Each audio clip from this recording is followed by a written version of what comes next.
With the confirmation of the Chinese embassy, we now know that there was a secret agreement. Kumbinsido si Pangulong Ferdinand Marcos Jr. na mayroon ngang pinasok na kasunduan ng nakaraang Duterte administration sa China na umano'y isang gentleman's agreement. Ang sinasabing gentleman's agreement ay may kaugnayan sa BRP Sierra Madre sa Ayungin Shoal. Para kay Pangulong Marcos, ang kasunduan na ito ay isang secret agreement.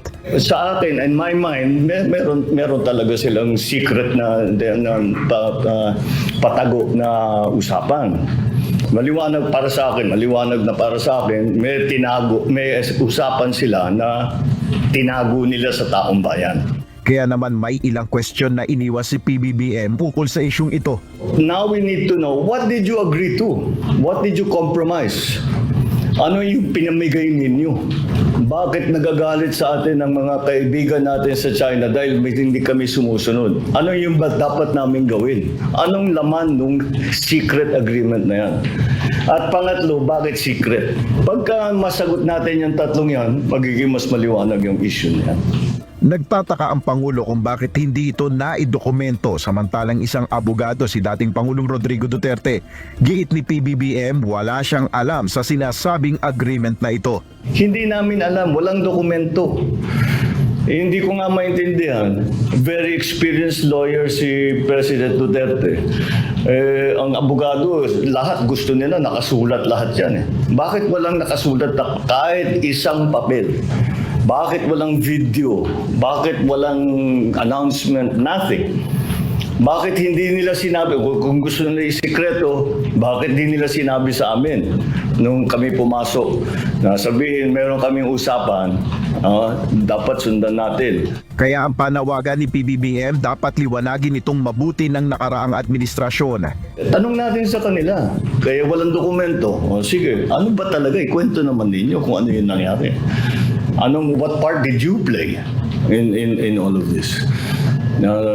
We need to clarify the situation because nalalagay ang Pilipinas sa alanganin.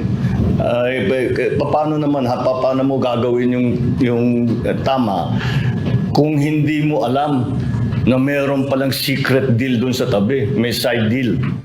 Ayon pa kay Pangulong Marcos, walang alam rin dito si National Security Advisor Eduardo Año na dating kalihim ng DILG sa ilalim ng Duterte administration. We've talked about it. And hindi siya kasama sa usapan. He was part of the cabinet, but he wasn't part of the discussion. So he said that